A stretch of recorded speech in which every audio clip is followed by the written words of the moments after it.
The curse of the Serpent King gulp as the waves crash against their ship. Leo, Mia, Ethan, Sophie, and Cassian stare at the ancient map Cassian laid out before them. Agirion, the lost city of the Tydes, was real, and buried deep within its ruins was the crown of the Serpent King. But what if the legends were true? What if the Serpent King wasn't just a myth but a real force, waiting to rise again? Cassian's warning. Cassian runs his fingers over the faded ink of the journal, his voice grim. Cassian, Elias Storm didn't just hide the crown, he feared it. Leo frowns. Leo, feared it? Why? Cassian takes a deep breath, pointing at an old passage in Elias Storm's handwriting.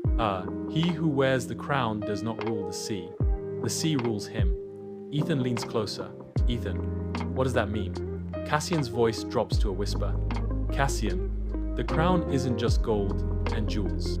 It's a prison for something ancient, something powerful.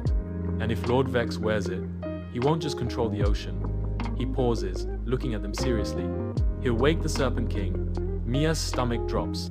Mia, you're saying the Serpent King is still alive? Cassian clenches his jaw. Cassian, not alive, not dead, trapped, and Vex is about to set him free. Meanwhile, in the depths of the ocean, far beneath the waves, in a dark trench where no sunlight reaches, something stirs. A colossal stone throne, cracked with time, rests within the ruins of Agirion. At its center, a massive skeletal figure lies motionless, its serpentine crown fused to its skull. Its eye-sockets empty suddenly flicker with a dim, eerie glow. A deep, ancient voice rumbles through the water. Serpent King, the time has come. The ocean trembles. The Serpent King is waking, and Lord Vex is leading the way. The final race. Agirion's awakening. Leo slams the journal shut. Leo, determined, we have to stop Vex. If he finds the crown, he won't just rule the sea, he'll destroy it. Cassian nods. Cassian, then we set sail for Agirion, before it's too late.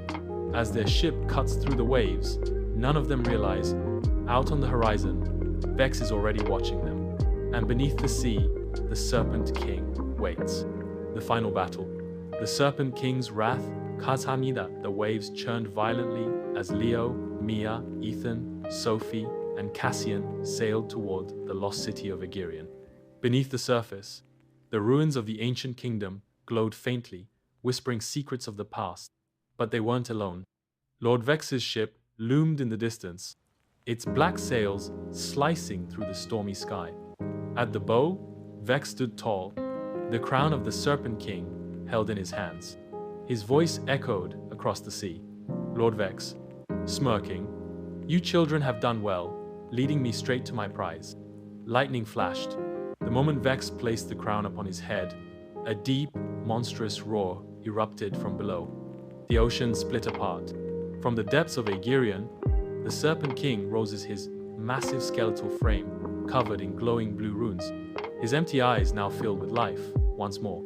He was awake. The truth of the crown as the Serpent King emerged. Cassian's eyes widened in horror. Cassian, reading an ancient inscription on the ruins. No, it's not a crown. It's a shackle. Mia gasped.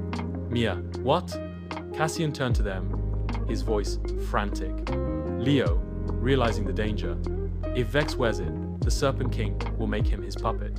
And that's exactly what was happening. Vex's smirk turned into a scream as the Serpent King's power surged through him. His body convulsed, his veins glowing with the same eerie blue light. The crown had chosen its new host.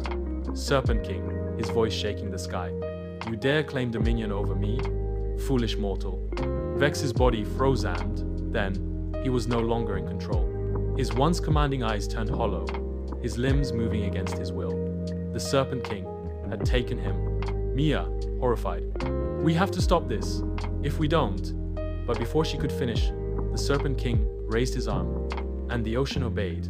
A colossal tidal wave rushed toward them. The final choice. Breaking the cycle. There was only one way to stop it. Leo looked at Cassian. Leo, if the crown is a shackle, then what happens if we destroy it? Cassian hesitated then, his eyes widened. Cassian, the Serpent King will have no host. he'll be pulled back into the abyss. It was risky. If they failed, the ocean itself could be lost to the storm. But they had no choice. Leo gritted his teeth and leaped onto Vex's ship, dodging crashing waves and debris. He reached the possessed treasure hunter, whose body was now half human, half shadow.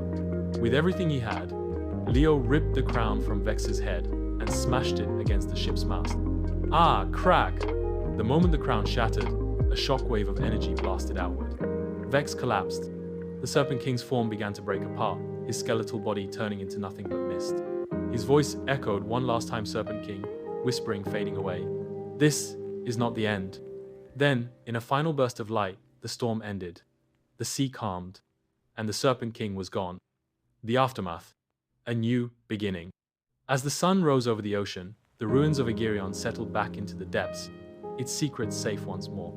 Vex, now weak and powerless, groaned as he was tied up on the deck. Ethan, grinning, "Guess you won't be chasing treasure for a while, huh?" Cassian stared at the shattered remains of the crown, then turned to Leo. "Cassian, you ended the cycle. Elias Storm would have been proud." Leo smirked. "Leo, we did it together."